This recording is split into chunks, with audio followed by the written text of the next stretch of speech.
आज मैं जो तस्वीर दिखा रहा हूं, देश के इतिहास में पहले कभी नहीं हुआ था। आज एक आशिक ने अपने ही प्रेमिका के लिए जान दे दिया। जान यूं ही नहीं गया, इसे बंद कमरे में इसे मारा गया, वो भी रहस्यमय तरीके से। ये जो शख्स देख रहे हैं ना, इसका नाम रमन कुमार है और ये बिहार के दरभंगा के रहने वाले थे और ये जनमंच न्यूज में अपना योगदान दे रहे थे रिपोर्टर बनकर। आज जनमंच रिपोर्टर का मौत हुआ है और इसी बिल्डिंग में वो लड़की रहती थी, A16B Nawada extension flat number 13। इसी बिल्डिंग में यह लड़का मोहब्बत करता था लड़की से। 13 नंबर फ्लैट में लड़की जो रहती थी उसका नाम है अंशु झा। आज लड़का का डेड बॉडी उसके घर आया है और सवाल कर रहा है जनता से, क्या प्रेम करना गुनाह है? इश्क करना गुनाह है? यह प्रेम का फल मिला। आज पूरा परिवार इनका तितर बितर हो गया। तस्वीर में देख लीजिए आप, ये रमन का ताबूत है जहां रमन आज मरा पड़ा है। तस्वीर देखिए इस लड़की को, इस लड़की का नाम है अंशु झा, जिससे ये मोहब्बत करता था। और आज इस घर पे वो लड़की फरार है। इस घर में उसका मां बाप कोई नहीं है। तस्वीर में देखिए रमन, यही लड़का पैर पे गिड़गिड़ा रहा है, लड़की से कह रहा है कि मुझे एक्सेप्ट कर लो, मुझसे प्रेम करो। यह लड़का इस लड़की से पांव पे पकड़ पकड़ के रोता था, प्रेम में पागल हो गया था। बंद कमरे में क्या हुआ नहीं हुआ, ये पिता है जो दरभंगा से आए हैं अपना इंसाफ पाने के लिए। ये देश की राजधानी दिल्ली की कहानी है। मेरा नाम देवेंद्र कुमार है। मैं अपना एक बदनसीब पत्रकार का खबर दिखा रहा हूं जो हमें सहयोग करते थे और साथ साथ नवादा मेट्रो स्टेशन के बगल में क्वांटम कंपनी थी, वहां पर ये सेल्स एग्जीक्यूटिव का जॉब कर रहा था। इसका तनख्वाह लगभग 50,000 महीना था। पूरी कहानी क्या है, पूरी बात क्या है, इस पिता से मैं सुनाऊंगा कि इस ताबूत में जो रमन था, आखिर इस रमन की गलती क्या थी। क्या नाम हुआ आपका? प्रवीण कुमार देव बाबू। कहाँ रहने वाले हैं आप? दरभंगा जिला माधोपुर गांव, बहेरा थाना। मुझे बताइए कैसे क्या हुआ आपके साथ? बाबू नवंबर में जब गया मेरे घर, बाबू गया था छठ में गया घर हमको। बाबू सब परिवार खुशी से मनाए। नवंबर में आया, छठ के बाद बोला पापा हम गाड़ी खरीदते हैं 4 चक्का। हमारे 4 चक्का लेके क्या करेगा? तो बोला कि 4 चक्का रखेंगे अपने ऑफिस पर, रोज पर किसी ड्राइवर को दे देंगे, 1000-2000 करके देगा, वो भी चलेगा, टाइम पास होता रहेगा मेरा। हम बोले ठीक है, पैसा कुछ मदद कर दीजिए। हम बोले कितना करे? तो 20-30 हजार आप कर दीजिएगा। हम कहे कर देंगे बेटा, जाओ तुम। वहां से आया, अभी डकनिया कैसे पटाया बाबू को, तब से ही गाड़ी घोड़ा का बात छोड़िए दिया हो। उसके बाद ही बैंक से लोन उठाना शुरू किया, मोबाइल ऐप से डेली लोन उठाते उठाते खर्चा करते करते। बेटा पैसा दरमाहा नहीं मिला? नहीं पापा पैसा नहीं मिला है। अपना पैसा गया। मोबाइल में हम दिखा देंगे कितना प्रत्येक महीना पैसा भेजते हैं। मोबाइल दिखाइए। मोबाइल दिखाइए मेरा, एक ट्रांजेक्शन प्रत्येक 3 दिन पर 2 दिन पर उसको पैसा भेजते गए। बेटा नहीं मिलता पैसा, हम है। जब इसको जान पर पड़ा है, 5.5 लाख रुपया इसको मोबाइल ऐप पर उठवा लिया है। 5.5 लाख रुपया ऐप से उठवाया है पैसा। अंशु झा जो तस्वीर देख रहे हैं, इस लड़के से, रमन से 5.5 लाख रुपया का कर्जा करवा दिया गया। खरीदवाया, मशीन खरीदवाया। ये क्या नाम है, ये तीर्थ धाम गया बनारस में एसी में रह करके। ये कहा हम भी थे बनारस में, उधर से आए, लेकिन हमसे भेंटे कर देता था। ये लड़की पूरा परिवार दोनों बहन ये बनारस में रहा है 8 दिन बड़ा एसी होटल में। उसके बाद हम लोग गए हैं बनारस, तो हमको कहा पापा हमारा ऑफिस का आदमी सब है, आपने भेंट कीजिए। उसके बाद स्टेशन में हमको बेटा को भेंट करने दिया, फिर कॉल किया, बेटा मेरा वहां से चला गया। हम गए कुंभ स्नान किए, फिर कुंभ में पहुंचाइए। फिर हमको स्टेशन पर भेंट किया, कहा पापा हम जाते हैं, हमको ऑफिस से भेंट कर रहा है। वहां से फिर इसको लेकर अयोध्या गया। अयोध्या में फिर हमसे भेंट किया 2 घंटा। उसके बाद बोला हम ऑफिस के साथ जा रहे हैं। ये माँ बेटी पांचों परिवार को लेकर के 52-53 हजार रुपया ऐप से उठा करके इसमें सेवा में खर्चा कर दिया। घुमाया फिराया किया। जब वेब वाला इसको तंग किया पैसा का, जब बुझा कि हमको फांसी पर जाएंगे, तो वेब इसको नोटिस जब आया है, तो हमको घर फोन किया या घर बात किया हमसे। हम इसको देखे सब, जब बोला बेटा शांत रहो, तू फंस गया दिल्ली के चक्कर चाल में, क्योंकि दिल्ली में ऐसा होता है बाबू। उसके बाद हम उसका जो है सब लोन का गाछे जेवर बंधक दिखा देंगे, रसीद है, सब चीज है मेरा, जेवर बंधक कर दिए थे। तो से किसी से पैसा लेकर के उसको मोबाइल से ट्रांजेक्शन करके एटीएम कार्ड से रमन के नाम पर देख लीजिए कि 1 लाख एक दिन ट्रांजेक्शन है। देख लीजिए, हम ऐप से ट्रांजेक्शन किए। बेटा तुम पहले मोटा पैसा को सबको नामे कटाओ कर्जा सधा करके, और छोटा रहेगा तो हम सधा देंगे। अभी 5 गो लोन का किस्त हम सधाते हैं, और 2.5 लाख रुपया 3 लाख था मेरे बैंक से उठा के दिए थे, तो वो हम पब्लिक से सधा रहे हैं। इनके पिता का है, वो हम दिए हैं खाने के लिए, सो पैसा है। देखिए ट्रांजेक्शन। बाबू उसके बाद 8 दिन पहले फोन किया कि हमको बाबू इतना सुविधा दिए पापा, तो हमको जिंदगी बचा दिए। क्या हुआ बेटा? तो 40 लाख का मकान एगो देखे हैं अंशु के नाम से कीन दीजिए। हम कहले बेटा पागल हो गया? अंशु के नाम से एक मकान खरीद दीजिए। और नमनी में आपको चाहे मम्मी को कराए रहने के लिए हो। ये लड़की अंशु ने इन्हें कहा कि 40 लाख रुपया का घर नाम करो। उसका हम कहे बेटा नमनी के नाम समझता है, बसता है नमनी का मतलब। बोला जाए और नमनी का मतलब बेटा ये होता है कि मर जाने के बाद बाप मालिक, हम मालिक। तो मर जाएगा तब मालिक बनेंगे रे, हम इतना गिर गए रे। और लड़की के नाम से हम खरीदे मकान। बेटा रुक जाओ, तुम फंस गए जाल में। थोड़ा दिन बड़ा बेटा मेरा फोन काट दिया। ठीक 3 दिन के बाद फोन करवाता है कि 1 लाख रुपया कम से कम पापा इसको दे दीजिए, हमको बर्बाद कर रहा है। हमको कर रहा है बर्बाद कर देंगे, तुमको ऐसा रेप के फंसाएंगे जो तुमको बेल नहीं होगा, नहीं तो जिंदगी बर्बाद कर देंगे तुम्हारा। हमको 1 लाख कम से कम पापा दे दीजिए। हम बोले मेरा बर्दाश्त करो। हम दामाद को यहाँ भेजे, हम उग्रवाही में। दामाद को मेरा मार पीट करके लड़की हमें भगवा दिया वहां से। हम दामाद को कहे काम नहीं करना, सिर्फ रूम में सोना है, रूम में सो करके देखना है कि क्या करता है। लेकिन लड़की उसको मार पीट करके भगवा दिया। 22 तारीख को मेरा दामाद भाग गया। परसों हम बेटा से बात किए, 28 जून को रात में 8:47 में वीडियो कॉल के लिए हो बाबू। क्या बातचीत हुई? बातचीत हुई बाबू। दाल भात चटनी बना रहा था, आलू का चटनी। बोले क्या बेटा बना रहे हो? तो दाल भात चटनी बना रहे हैं। गंजी फटा हुआ पहना। बेटा तुमको आज 350 गंजी हम पहनाते थे, फटल गंजी पहनता है। बोला पापा गरीब हो गए अभी। हम बोले बेटा चिंता मत करो, हम हैं। ये तब से लड़की इधर से बोला कुछ, बस मेरा बेटा मोबाइल काट दिया। हम बोले कौन है फोन काट दिया। इसके बाद मेरा मोबाइल को डिस्टर्ब कर दिया है। ये जो घटना घटी है 29 जून को सुबह में, आखिरी बातचीत क्या है परिवार से?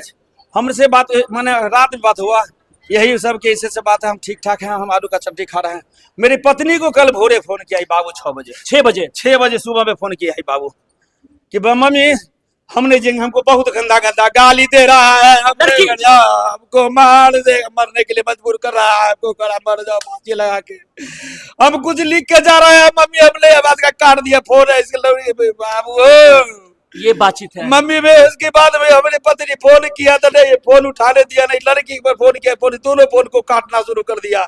तब मेरी पत्नी बेचारा बच्चा को फोन किया कि मेरा बेटा कहीं फांसी पर पड़ रहा, देख बेटा जाके। ये लड़का आया देखने के लिए। तब लड़की अकेला बल पर किसी के साथ मिलकर के हॉस्पिटल लाश के लेके चला गया।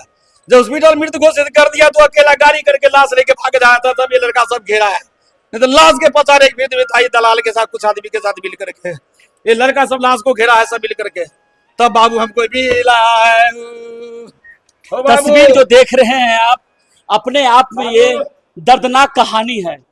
आगे की कहानी में क्या बताऊं। रमन की रहस्यमय तरीके से मौत हो गई।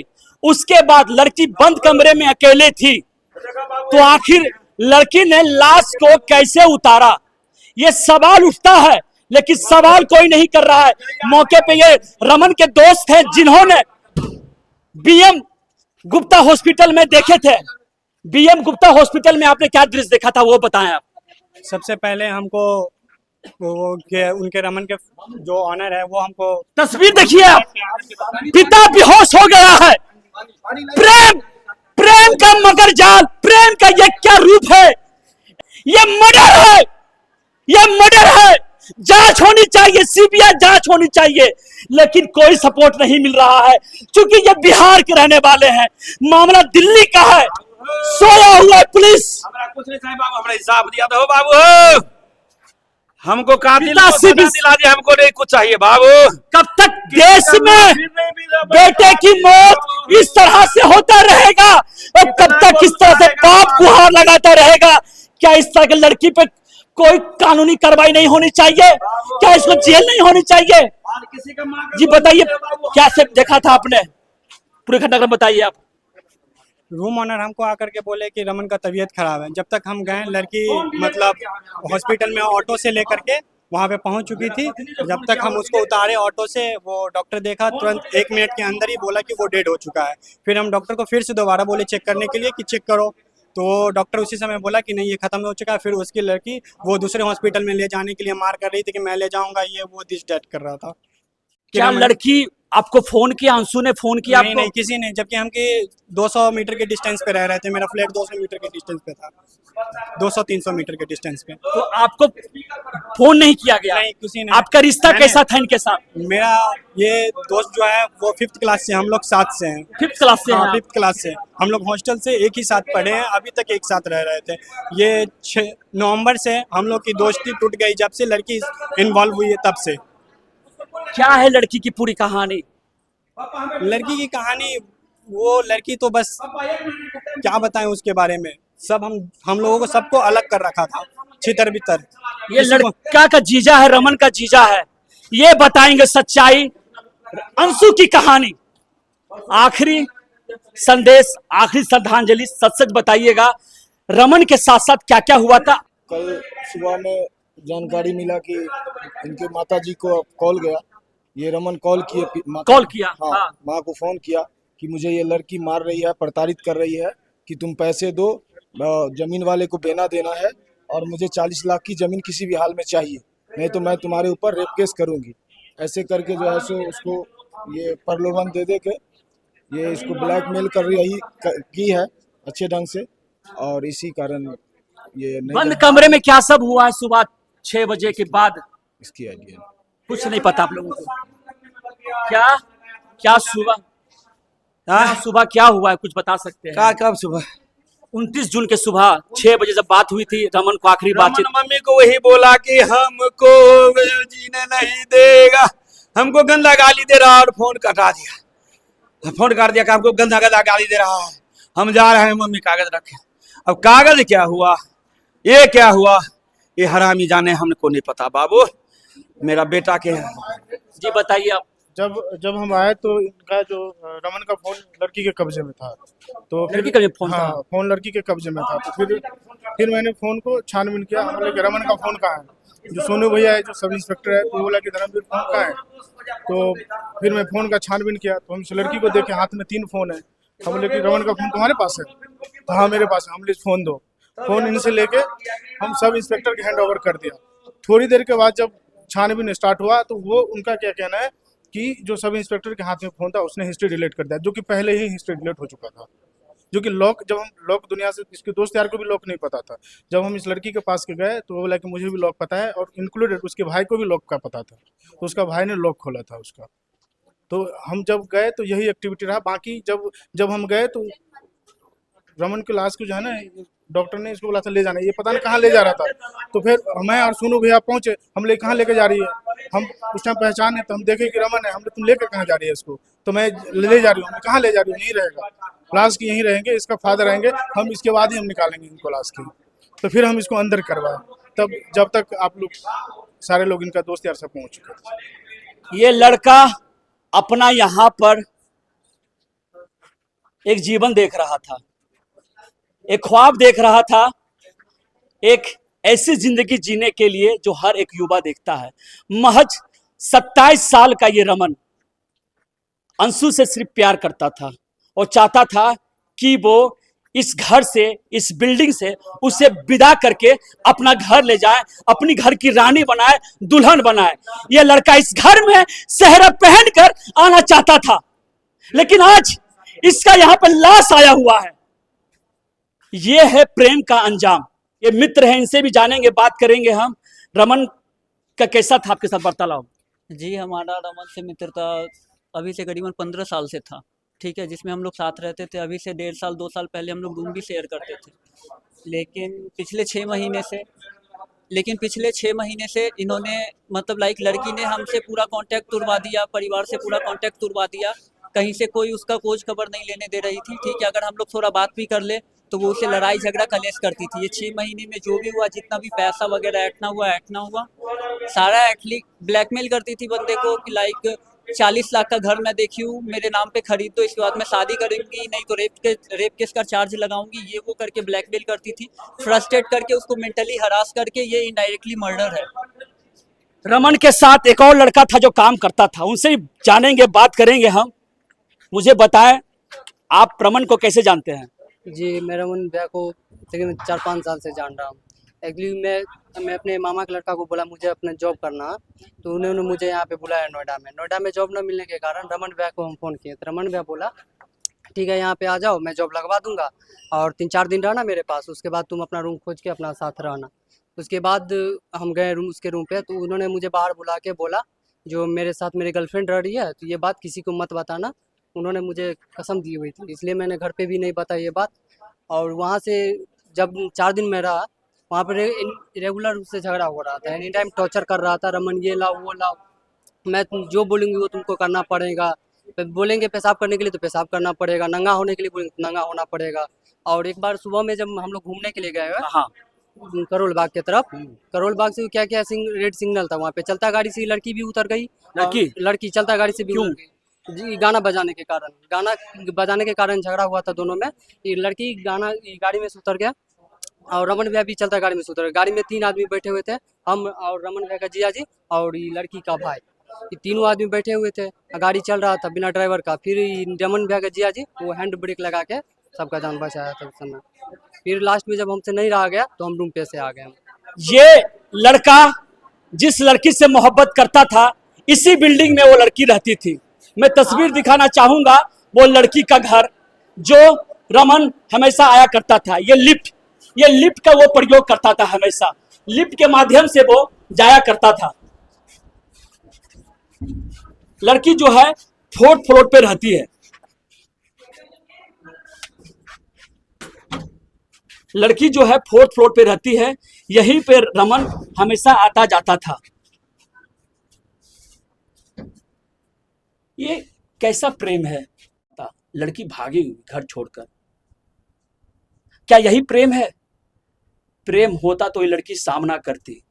मैं इसके घर से रिपोर्टिंग कर रहा हूं, उसके फ्लैट से रिपोर्टिंग कर रहा हूं, जहां पर ये लड़का आज जो लाश बना हुआ है आया करता था, मिला करता था। प्रेम की बातें हुआ करती थी, हसीन बातें हुआ करती थी, और आज वो हसीना ही गायब है। ये देखिए वो फ्लैट, यहीं पे रमन अक्सर आया करता था। इस तस्वीर को देख लीजिए आप, यही वो फ्लैट है जहां पे रमन बराबर आता था। ये जो मौत की जो पटकथा लिखी गई है, इस घर में नहीं लिखी गई है, इस घर में रची गई थी साजिश। और लड़के की जो मौत हुई है वो हुई है A53 रामदत्त इनक्लेव, उत्तम नगर, बिंदापुर थाना, जिला द्वारका। जो तस्वीर में भी देख सकते हैं, ये वो घर है जहां पे लड़का का बॉडी मिला था। और ये लड़की अंशु अपने दम पर इस लड़के को हॉस्पिटल में एडमिट करवाई थी। लोगों को बताया था कि ये बेहोश पड़ा हुआ है, लेकिन हॉस्पिटल पहुंचने से पहले इसे घर में ही मौत हो गई थी। और इसे बताया जा रहा है कि रमन ने सुसाइड किया है। ये वो सीढ़ी यहाँ है जिस सीढ़ी से वो रमन आता था जाता था। आज वो सीढ़ी सुनी पड़ी हुई है। ये सच्चाई, कड़वी सच्चाई है जो मैं आपको दिखा रहा हूँ। अक्सर इन सब खबरों पर लोगों की ध्यान नहीं रहती है, लेकिन ध्यान आकर्षित करना मेरा कर्तव्य बनता है और धर्म बनता है। क्योंकि ये रमन हमारे चैनल से जुड़े हुए थे, अपना कंट्रीब्यूशन दे रहे थे। कुछ दिनों से ये हमसे कट गए थे, लेकिन जनमंच के प्रति इनकी श्रद्धा थी। और जहां तक हमारी जानकारी मिली है इस केस में, जहां तक मैं जुटा पाया हूँ इस केस में, तो मुझे प्रत्यक्ष रूप से लग रहा है कि ये लड़का मरा नहीं है, इसे मारा गया है। और इस तरह से मारा गया है कि मैं क्या बताऊं। इस लड़का को करार दिया गया कि लड़का ने सुसाइड किया है। आखिर बंद कमरे में एक लड़का सुसाइड कैसे कर सकता है जब मौके पर लड़की मौजूद है? जब इसकी मौत हुई थी लड़की भी मौजूद थी, वो घर में ही थी, यानी कि लड़की सामने थी और लड़का मर रहा था। क्या बचा नहीं सकती थी? कई पहलू इस कहानी के हैं। आज तस्वीर देख लीजिए आप, क्या हाल है यहाँ का। आज इस रमन के पीछे कोई नहीं है, सिर्फ इनके मित्र बंधु हैं, इनके कुछ रिलेटिव हैं जो बिहार से यहाँ पे आए हुए हैं इंसाफ मांगने के लिए। एक पत्रकार की हत्या की गई है, इसे मारा गया है, टॉर्चर किया गया है, इसे कोई आसानी से मौत नहीं मिली है, इसे सुलाया गया है। लड़की क्या सबूत छिपा रही है? वो चिट्ठी कहां है? दिल्ली पुलिस कब ढूंढेगी वो चिट्ठी? क्या लड़की पे एक्शन नहीं होनी चाहिए? क्या लड़की बचनी चाहिए? देश में इस तरह का केस बढ़ता ही जा रहा है। जहां सुनो पति की हत्या, जहां सुनो बॉयफ्रेंड की हत्या, जहां सुनो बेटा की हत्या, जहां सुनो पति की हत्या। ये क्या हो रहा है? एक पिता देख लीजिए आप, ये अपने बेटे को अब अंतिम श्रद्धांजलि देने के लिए, अंतिम संस्कार के लिए ये घर ले जा रहे हैं, और यहां पे ये जताने आए थे, अपने बेटे को आखिरी विदाई देने आए थे। इस बेटा के लिए इन्होंने सब चीज कुर्बान कर दिया था। ये देखिए अपने, ये देखिए क्या है इसका, क्रेडिट कार्ड से लोन उठा के दिया इसको कर्ज सधाने के लिए कि हमको जरूरी है, दो कर्ज पहले के लिख लो। देखिए बैंक से उठा के, हम अपना क्रेडिट कार्ड से उठा के दिया इसको। सोचिए 21 सधाएं 3 लाख था। कितना था? 21 सधाएं 3 लाख था। 21 सधाएं तो इतना पड़ा है। कुल कितना कर्जा छोड़ गया आपका बेटा? 5 लाख रुपया हुआ, 7 लाख उधर था। उसके बाद डेली तो मांगे रहा था, लेकिन 5.5 लाख इसका क्रेडिट कार्ड था, 1.5 लाख पैसा था, बाबू सबसे लिए हुआ था। अच्छा, 1.5 लाख बउआ सबसे माने 2 साल से लिया था। लड़की चरित्र कैसा है? चरित्र तो बाबू हो, उसके माँ और दोनों मिल के बोले कि मेली करता था, कहता था इसकी माँ कर रही है कि तुम 40 लाख का फ्लैट की तो शादी कराएंगे, उस व्यक्ति के द्वारा नहीं तो तुमको रेप केस में फंसा देंगे। इससे पूर्व ये किसी लड़के से प्यार करती थी और उसको भी इसी तरह वो मार दी है, इसी तरह मारा है। कहा कि 40 लाख का मकान मांग रही है तो हमसे शादी करवा देगा। उसके मम्मी कहे 40 लाख का फ्लैट कीन दो तो हम शादी करवाएंगे, नहीं तो हम तुमको रेप केस में फंसा देंगे। हम कहे तू पागल हो गया रे, पागल हो गया बेटा, हमारा मिटाने का नाम सुना तभी बेटा को तबे मिटा दिया। बोला था कि हम बोले मारा है तब तक मिटा दिया। बच्चा जी को बोला था कि आप जो है ना अगस्त में आप आएंगे, हम बिल्कुल सब चीज ठीक रहेगा। हम बोले हमारा है तब तक मिटा दिया। बुझेगा भंडा फूट जाएगा ना, क्योंकि फोन पर बात करने देता था नहीं, हम सामने आता तो बात हो जाता ना, ये मिटा दिया था। लड़के से कहीं बातचीत हुई आपकी? क्या किससे? अंशु से। अंशु से बात क्या होगा? वो बात क्या करेगा? तो लाश लेके भाग रहा था अभी। क्या? लाश लेके भाग रहा था, उसको 10 को लौटे लेके हमको मारने गया था अभी, 10 को छोरा लेकर के हमको वहां हॉस्पिटल पर अभी लुट मारने आया था। ओ बाबू, हम अकेले रहते तो हमको मार देता अभी। 10 को छोरा लफुआ लेके आया था, गजरी बंगेरी सबको। बाबू, बिहार का लड़का, बिहार का बेटा, दिल्ली में क्या क्या हुआ है तस्वीर सामने है। लाश नहीं जाने दे रहा था मेरा। हाँ, हमको गुंडा लगवा के लाश उठवा रहा था वहां से। ओ बाबू, इस कहानी को समझ सकते हैं। आप 29 हॉस्पिटल का जून फोटो को देखिए। सुबह में ये लड़की अपने दम पे हॉस्पिटल लेकर आई। ऐसे नहीं लेकर आई। जब इसका पोल खुल गया कि लड़की अब फंसने वाली है, तो मकान मालिक ने, रमन का जो पड़ोस का दोस्त था, उससे फोन किया गया कि तुम्हारा दोस्त को हॉस्पिटल ले जाया जा रहा है। तब सारा पोल पट्टी खुला हॉस्पिटल में। अगर मौके पर रमन का, इस लड़के का दोस्त मौजूद नहीं होता तो इस डेड बॉडी को ये लड़की अंशु लापता कर देती। इस बदनसीब पिता को बॉडी नसीब नहीं होता। देखिए ये गाड़ी लगा हुआ है, हम लोग बिहार से आए हैं, कल जानकारी प्राप्त हुआ, फिर हम लोग तुरंत जो है सो गाड़ी एम्बुलेंस किए बिहार में, और बिहार से ही चल दिए। सब मिलके, मैं चाहता हूं कि सब लोग मिलके आप ले चलें, चूंकि वो लड़की यहाँ है नहीं। अंतिम श्रद्धांजलि आप लोग अर्पित करें, सब लोग मिलकर उसे उठाए। आगे सब लोग आइए, अंतिम श्रद्धांजलि दीजिए आप लोग। हम लोग प्रशासन से यही दरख्वास्त करेंगे कि हम लोगों को न्याय मिलना चाहिए। न्याय मिलेगा, न्याय मिलेगा। दुनिया देख रही, देश की जनता देख रही है आपको। और उस लड़की को कड़ी से कड़ी सजा मिले, ताकि जो आज हम लोगों के साथ ये घटना देख घटा है, लीजिए, किसी इस के साथ घर से रमन जो मृतक है, दुल्हन को ले जाने आया था, आज इस घर से इसकी लाश जा रही है। इसे मारा गया है, इसकी हत्या की गई है साजिश के तहत। यह जांच का विषय है। लड़की मौजूद नहीं है, इस मकान से लड़की फरार है, पूरा परिवार फरार है, कोई नहीं इस बिल्डिंग में। इस लड़का जो है लड़की को हर सुख सुविधा दिया, अपने जीवन में सब चीज लुटा दिया लड़की के लिए। आज लड़की को आखिरी संदेश देने के लिए मौजूद नहीं है। क्या ये मोहब्बत का निशानी है? क्या ये मोहब्बत है? अगर मोहब्बत होती तो लड़की यहाँ मौजूद होती और इसे अंतिम श्रद्धांजलि दे रही होती, इसे विदा कर रही होती। अब ये मृतक रमन कुमार का डेड बॉडी अब जो है बिहार जा रहा है। अंतिम संस्कार के लिए। ये इनका पूरा परिवार जन है और जनमंच न्यूज में इनका महत्वपूर्ण योगदान था, जो हमें साथ दे रहे थे। मैं चाहता हूं कि अपने पत्रकार रमन कुमार के लिए आप लोग भी सामने आए, इसे इंसाफ दिलाने में मदद करें। आज इस पत्रकार को इंसाफ नहीं मिला तो कानून से भरोसा उठ जाएगा। कानून इसे इंसाफ दे। क्या चाहते हैं आप, क्या मांग करते हैं? बाबू किसी का बेटा के घर राबुजरे माँ का गोद उजरे हो बाबू, हमको कुछ नहीं चाहिए, इंसाफ चाहिए।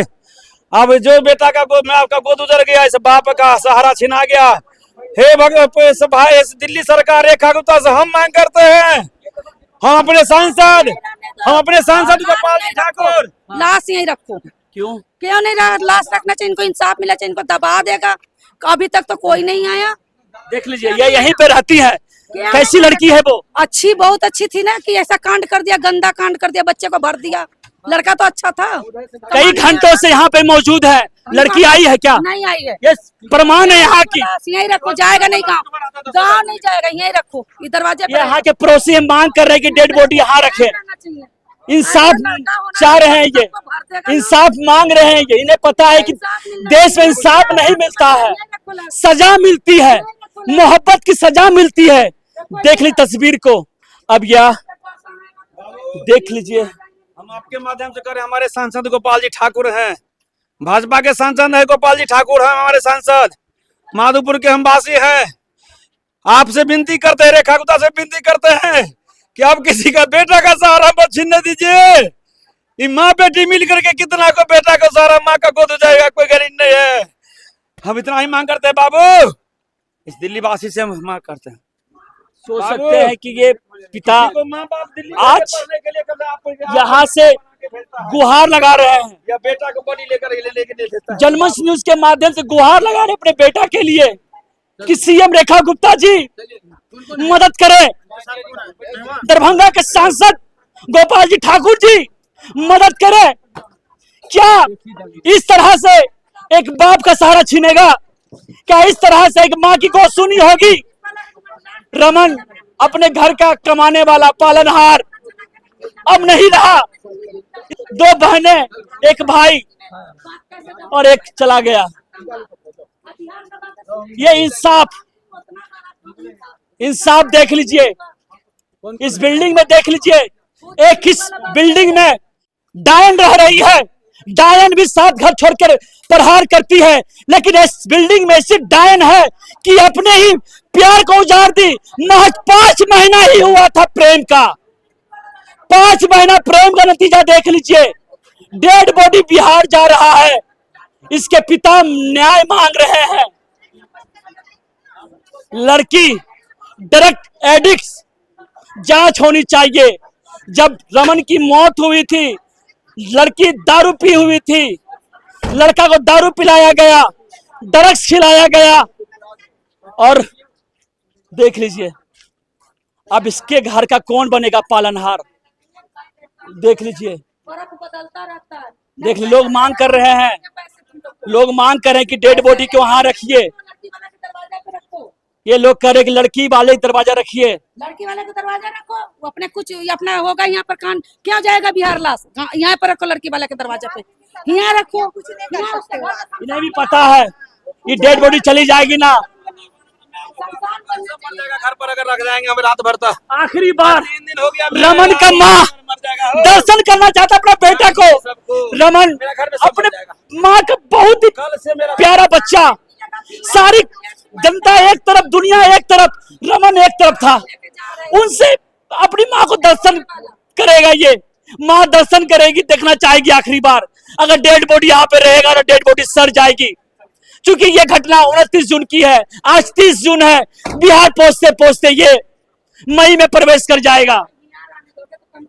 अब तक कई घंटों से मैं चिल्ला रहा हूं, मुंह फाड़ रहा हूं, लेकिन एक बार भी लड़की का कोई अता पता नहीं है। तस्वीर को आंख फाड़ के देखिए, ये वो जहरीली नागिन है जो इस लड़के को खा गई। और लड़का शिकार ना हो, और लड़का शिकार ना हो, इस लड़की को वायरल कीजिए। तस्वीर देख लीजिए आप, ये लड़का इस बिल्डिंग का दामाद बनना चाह रहा था। सर पे सेहरा सजाना चाह रहा था, आज डेड बॉडी यहां से जा रही है। तस्वीर में देख सकते हैं रमन के साथ जो काम कर रहे थे कर्मचारी, उनसे बात करेंगे। क्या नाम हुआ आपका? करण। कैसा व्यवहार था इनका? अच्छा व्यवहार था इनका। कुछ आपको पता है इनके बारे में? कुछ कहानी? 6 महीने से तो भाई बिल्कुल कट ऑफ थे, ना ऑफिस आना ना और कुछ। क्या हो गया 6 महीना में? पता नहीं, कुछ अता पता नहीं, दोस्तों से भी बोलचाल नहीं थी, ऑफिस नहीं आ रहे थे, बिल्कुल कट ऑफ था। और जब पता लगा तो हमें बड़ा दुख हुआ, हम खुद समझ नहीं पाए कि क्या हुआ ये चीज़ ना। ऑफिस की तरफ से क्या कुछ कहा जा रहा आप लोगों का? किसी को उम्मीद नहीं थी कि लड़का बड़ा अच्छा था, बोलचाल अच्छी थी, सबसे मिलजुल करके रहना, सबसे हंसता खेलते रहना। किसी को जिससे मोहब्बत का तंसुस मुलाकात कभी हुई आपकी? नहीं, कभी मुलाकात। कभी नहीं मुलाकात हुई। सिर्फ रमन से बातचीत होती थी।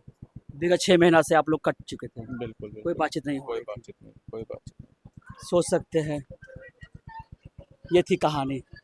प्लीज जितना हो सके इस खबर को जरूर शेयर करें। धन्यवाद। हमसे जुड़े रहने के लिए हमारे YouTube चैनल को सब्सक्राइब करें और नई वीडियो की नोटिफिकेशन के लिए बेल आइकॉन को दबाएं।